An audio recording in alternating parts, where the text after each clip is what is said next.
오늘 들려드릴 이야기는 잠든 사이에 핀 금빛 꽃입니다. 옛날 옛적 구름이 산 허리를 감싸고 솔바람이 늘 노래를 부르던 산골짜기 작은 마을에 춘돌이라는 총각이 살고 있었습니다. 이 총각이 어떤 총각이냐 하면 마을 사람들 모두가 한 목소리로 게으르다 하고 혀를 차던 그야말로 게으름의 대명사 같은 사내였습니다. 아침 해가 동산을 넘어 마당 한가운데에 내려앉아야 비로소 눈을 뜨고 닭이 3번, 4번을 울어대도 이제 막 새벽인데 뭐라며 이불을 머리끝까지 뒤집어 쓰고 코를 드르렁 골곤 했지요. 헤이구구 이놈아! 날마다 마루 끝에서 터져나오는 어머니의 목소리. 사람이 일은 안 하고 잠만 자면 복이 달아나고 화가 붙는다. 네가 그러고도 장가를 갈 수 있겠니? 어머니의 잔소리는 마치 매일 울리는 저녁 종소리처럼 끊이지 않았습니다. 하지만 춘돌이는 귀를 파며 중얼거렸습니다. 헤이, 어머니. 세상살이 단 게 뭐 별거 있나요? 자고 일어나면 다 잘 풀릴 테지요. 그리고는 대꾸가 귀찮다는 듯 다시 고개를 떨구며 하품을 늘어지게 내뱉었습니다. 춘돌이의 게으름은 이제 마을 사람들에게 하나의 구경거리가 되어 있었습니다. 장터에 나가면 아이들이 뒤를 졸졸 따라다니며 손가락질을 했습니다. 저기다. 게으름뱅이다. 춘돌이다. 아이들의 제잘그림에 춘돌이는 오히려 배를 두드리며 껄껄 웃었습니다. 아낙네들은 물동이를 이고 지나가다가 입을 가리며 속삭였습니다. 저런 총각이 사위로 들어오면 집안이야 거덜나고 말지.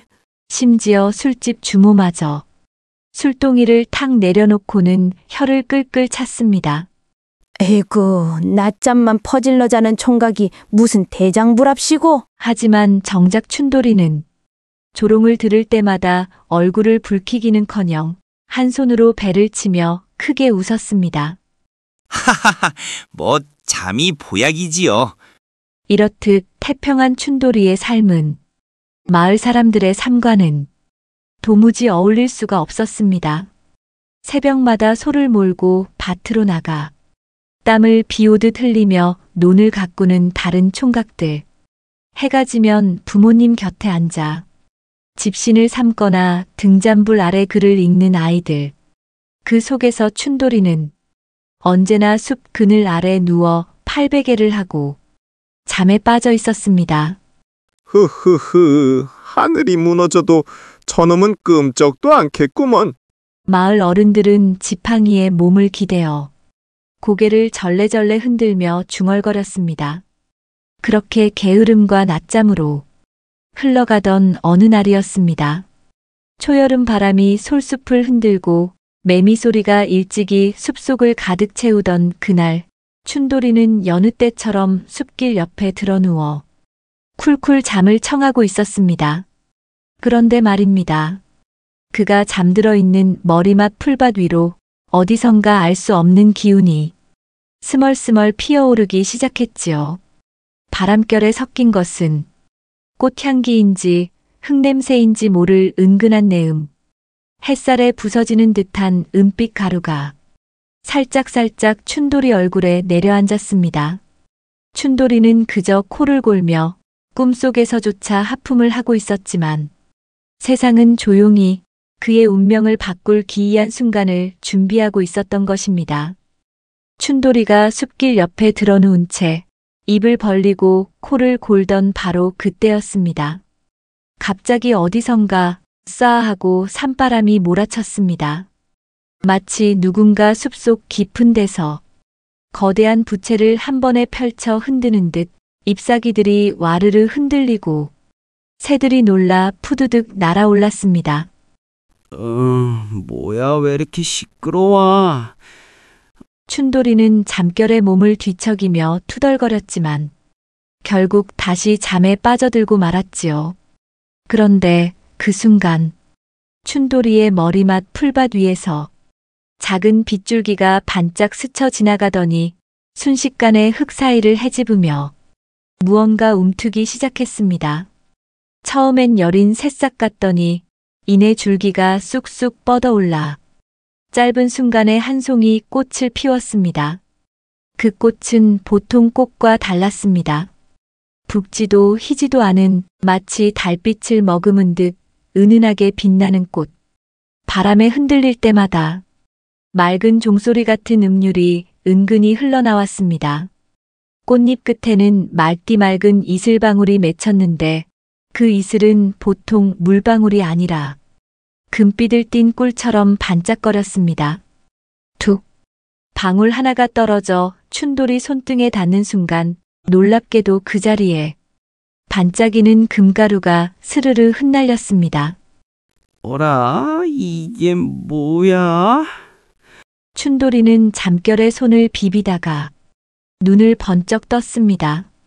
눈앞에는 자신이 지금껏 본 적 없는 신비로운 꽃이 활짝 피어 있었습니다.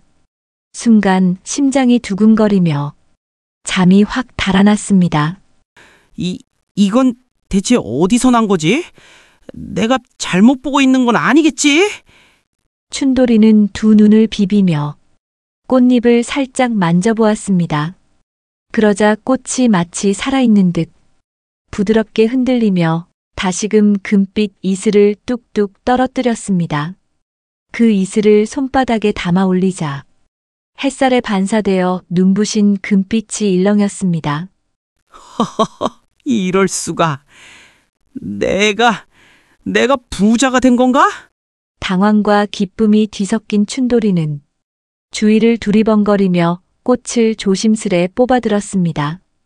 그리고는 품에 꼭 껴안은 채 허둥지둥 집으로 달려갔습니다. 마치 아이가 보물 상자를 처음 얻은 것처럼 그의 발걸음은 들떠 있었고 심장은 두근두근 요동쳤습니다. 춘돌이의 삶을 바꿀 기묘한 꽃의 이야기는 이렇게 시작되고 있었던 것입니다. 그날 이후 춘돌이는 매일같이 꽃을 바라보며 낮잠을 청했습니다. 이상한 일은 바로 그때마다 일어났지요. 춘돌이가 깊은 잠에 빠지면 꽃잎이 살짝살짝 흔들리며 맑은 이슬방울이 뚝뚝 떨어졌습니다. 그 방울이 바닥에 닿자 순식간에 은빛과 금빛으로 변해 반짝거렸습니다. 어머니, 이거 보세요. 정말 금이에요. 춘돌이는 두 눈이 휘둥그레진 채 외쳤습니다. 어머니는 믿기지 않는다는 듯 덜덜 떨리는 손으로 그것을 집어들었습니다. 묵직한 무게와 눈부신 빛에 숨이 막혀 말문이 막혔습니다. 얘야, 이런 일은 세상에 없는 법이다. 하늘이 준 복일진데 탐하면 화가 된다. 절대로 남에게 티내지 마라. 알겠느냐? 춘돌이는 고개를 끄덕였지만 마음속에서는 이미 이상한 불씨가 피어나고 있었습니다. 꽃은 날이 갈수록 조금씩 더 자랐습니다. 처음엔 손바닥만 했던 꽃송이가 며칠 새에 두 손을 모아야 감쌀 만큼 커졌고 꽃잎에서 떨어지는 이슬은 금가루뿐 아니라 은덩이, 심지어 보석 알맹이로 변하기도 했습니다. 가난에 굶주리던 집안은 서서히 넉넉해졌습니다. 쌀독은 비어날 날이 없고 찢어진 옷 대신 고운 무명옷이 걸렸습니다. 마루 위에는 오래도록 끊겼던 흰 쌀밥 냄새가 은은히 피어올랐습니다. 아이고야, 내가 이 나이에 흰쌀밥을 배불리 먹다니. 얘야, 이게 다 꿈만 같다. 어머니는 눈시울을 붉히며 밥그릇을 꼭 끌어안았습니다. 하지만 춘돌이는 달라지지 않았습니다. 아니, 어쩌면 더 게을러졌습니다. 어머니, 왜 애써 밭을 맵니까? 내가 자고 일어나면 금이랑 은이 알아서 생기는데 뭘 힘들게 땀 흘려요. 그는 이튿날도 그 다음 날도 밭일은 팽개친 채 꽃 옆에서 코를 골았습니다. 꽃은 여전히 반짝이는 보물을 쏟아냈고 춘돌이는 그저 껄껄 웃으며 손을 내밀었지요. 마을 사람들은 수군거리기 시작했습니다. 아니, 저 집은 언제 저리 살림이 넉넉해진 거야? 엊그제까지만 해도 거렁뱅이 신세였는데 분명 뭔가 수상한 구석이 있어. 수군거림은 점점 더 커졌습니다. 어머니는 그 말들을 들으며 밤마다 깊은 한숨을 쉬었습니다. 얘야, 남의 눈은 피할 수 없는 법이다. 복은 감출수록 오래가는 법인데 내 마음이 자꾸 불안하다. 하지만 춘돌이는 태평하게 대꾸했습니다. 어머니, 괜한 걱정 마세요. 이 꽃만 있으면 우린 앞으로 고생할 일 없을 거예요. 그의 두 눈에는 이미 금빛 욕심이 번쩍이고 있었습니다. 꽃의 기이한 소문은 머지않아 마을을 넘어 인근 고을까지 퍼져나갔습니다. 춘돌이네 집이 순식간에 잘 산다지 않나? 예전엔 흰죽도 못 먹던 집이었는데 이제는 곡식자루가 쌓인다더라. 분명 무슨 비밀이 있을 게다. 그 중에서도 가장 귀가 솔깃한 이는 욕심 많기로 소문난 부자 영감이었습니다. 이 영감은 금은 보화를 모아도 모자라 남의 밥마저 빼앗아 부를 쌌던 인물이지요. 소문을 들은 그는 눈을 번뜩이며 중얼거렸습니다. 허허, 그 집안이 하루아침에 달라졌다? 그건 분명 뭔가 요상한 물건이 있었을 게다. 그렇다면 내 손에 들어와야지. 그날 밤 달빛이 마당을 덮을 무렵 부자 영감은 검은 두루마기를 걸치고 하인 하나를 데리고 춘돌이 집 담을 살금살금 넘었습니다. 마루에는 꽃이 놓여 있었습니다. 은빛 꽃잎이 은은히 빛을 뿜어내며 밤바람에 살짝살짝 흔들리고 있었지요. 이게 그 소문난 꽃이로구나. 영감은 군침을 삼켰습니다. 내가 가져가기만 하면 더 이상 누구에게도 고개 숙일 일 없을 테지. 그는 떨리는 손으로 꽃줄기를 움켜쥐었습니다. 그런데 그 순간 꽃잎이 파르르 떨리더니 마치 누군가 불을 끈 듯 빛이 스르르 꺼져버렸습니다. 그리고는 눈앞에서 시든 풀잎처럼 순식간에 축 늘어져 버린 겁니다. 아니 이게 뭐야? 왜 이러는 거야? 영감은 다급히 흔들어 보았지만 꽃은 더 이상 아무런 빛도 내지 않았습니다. 그 모습에 깜짝 놀란 하인이 뒷걸음질 쳤습니다. 용감님, 이건 하늘이 주신 물건인 듯합니다. 욕심으로 건드리면 안 될 듯합니다. 부자 영감은 분을 이기지 못해 이를 악물고 담을 넘어 달아났습니다. 그러나 그날 밤 이후 그는 이상한 열병에 시달리며 며칠 만에 몸이 반쪽이 되고 말았지요. 춘돌이는 이 소식을 전해 들으며 중얼거렸습니다. 역시 남의 욕심이 지나치면 화를 부르는 법이지.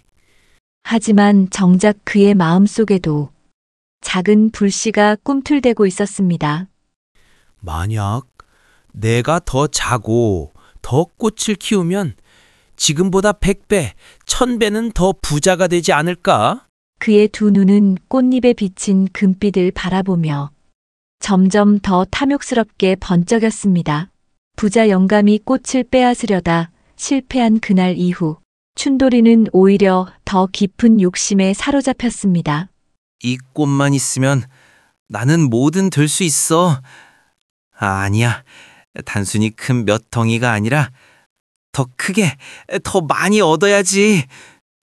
그는 낮에도 밤에도 억지로 눈을 감고 잠을 청했습니다. 밭일은커녕 물 한 바가지도 들지 않고 하루 종일 꽃 옆에 드러누워 있었습니다. 하지만 기묘한 일이 일어났습니다. 예전 같으면 낮잠을 잘 때마다 뚝뚝 떨어지던 금빛 이슬이 점점 사라지기 시작한 것입니다. 꽃은 힘을 잃은 듯 축 늘어지고 빛깔은 옅어졌습니다. 꽃잎은 바람에 바스락바스락 부서지듯 흔들렸습니다. 왜 이러지? 왜 아무것도 나오질 않지? 춘돌이는 눈을 비비며 다시 잠을 청했습니다. 그러나 아무 일도 일어나지 않았습니다. 며칠이 지나자 꽃은 더 초라해졌습니다. 마치 하룻밤 사이에 늙어버린 듯 인맥마다 검은 기운이 번졌습니다. 춘돌이는 꽃줄기를 흔들며 소리쳤습니다. 안 돼. 내 보물이란 말이야. 어서 다시 빛을 내란 말이다. 하지만 대답 대신 꽃잎 하나가 툭 떨어져 땅바닥에 흩어졌습니다. 그날 밤 춘돌이는 기묘한 꿈을 꾸었습니다. 짙은 안개 속 흰옷을 입은 노인이 나타났습니다. 긴 수염이 가슴께까지 흘러내린 노인은 엄한 눈빛으로 춘돌이를 노려보았습니다. 어리석은 자여, 노인의 목소리는 깊고도 묵직했습니다. 게으름 속에서 얻은 복은 오래가지 못한다. 하늘이 잠시 네게 은혜를 내린 것은 네가 깨닫기를 바라서였거늘 너는 오히려 욕심에 사로잡혔구나. 춘돌이는 두 손을 모아 애원했습니다.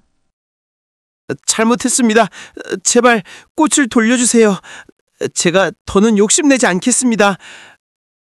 그러나 노인은 고개를 저었습니다.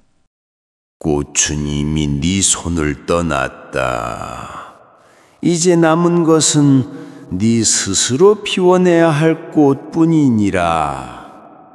노인의 말이 끝나자 꿈속의 꽃은 하얀 안개 속으로 스르르 사라졌습니다. 안 돼. 안 돼. 춘돌이가 울부짖으며 눈을 뜨자 현실에서도 꽃은 완전히 시들어 있었습니다. 은빛 빛깔은 자취를 감추고 남은 것은 바싹 마른 줄기뿐이었습니다. 춘돌이는 멍하니 앉아 마른 꽃대를 손에 쥔 채 한참을 울었습니다. 시든 꽃줄기를 손에 쥔 채 춘돌이는 한참 동안 망연히 앉아 있었습니다. 어머니가 다가와 떨리는 목소리로 물었습니다. 얘야, 그 귀하던 꽃이 어찌 된 게냐? 춘돌이는 대답 대신 고개를 푹 숙이고 울음을 터뜨렸습니다. 그제야 어머니는 한숨을 내쉬며 그의 어깨를 다독였습니다. 얘야, 사람 인생이란 꽃 한 송이에 달린 게 아니다. 땀 흘려 거둔 곡식만이 진짜 배를 채우는 법이다. 그 말은 번개처럼 춘돌이의 가슴을 때렸습니다. 순간 그는 꿈속에서 보았던 흰 수염 노인의 말씀이 떠올랐습니다. 이제 남은 것은 네 스스로 피워내야 할 꽃뿐이니라. 그날 새벽 춘돌이는 처음으로 삽자루를 잡았습니다. 두 손은 덜덜 떨리고 허리는 금세 구부정해졌지만 그는 이를 악물고 땅을 팠습니다. 이웃들은 깜짝 놀라 서로 눈을 마주쳤습니다. 저게 누구요? 춘돌이 아니요? 호호, 해가 서쪽에서 떴나 보다. 땀은 이마를 타고 줄줄 흘러내렸습니다. 손바닥에는 물집이 잡혔습니다. 그러나 신기하게도 그날따라 춘돌이의 얼굴에는 처음으로 미소가 떠올랐습니다. 힘들긴 해도 이상하게 마음이 시원하네. 그날 밤 춘돌이는 골아떨어지듯 잠이 들었습니다. 꿈속에 다시 흰 노인이 나타나 미소를 지었습니다. 그래, 이제 알겠느냐. 너 스스로 흘린 땀방울이야말로 하늘이 내린 꽃이니라. 춘돌이는 고개를 깊이 숙이며 대답했습니다. 예, 이제야 깨달았습니다. 그 뒤로 춘돌이는 날마다 새벽을 깨우며 밭으로 나갔습니다. 어제보다 더 깊게 쟁기를 밀고 어제보다 더 굵게 땀방울을 흘렸습니다. 손바닥은 갈라지고 발뒤꿈치는 까졌지만 그의 눈빛은 어느 때보다 반짝였습니다. 그리고 몇 달이 지나 춘돌이의 밭에는 곡식이 가득 자라났습니다. 황금빛 이삭이 바람결에 파도치듯 일렁이고 마을 사람들은 하나같이 입을 벌렸습니다. 저 밭 좀 보소. 게으름뱅이 춘돌이 밖에서 풍년이라니? 춘돌이는 걷어들인 곡식을 혼자 독차지하지 않았습니다.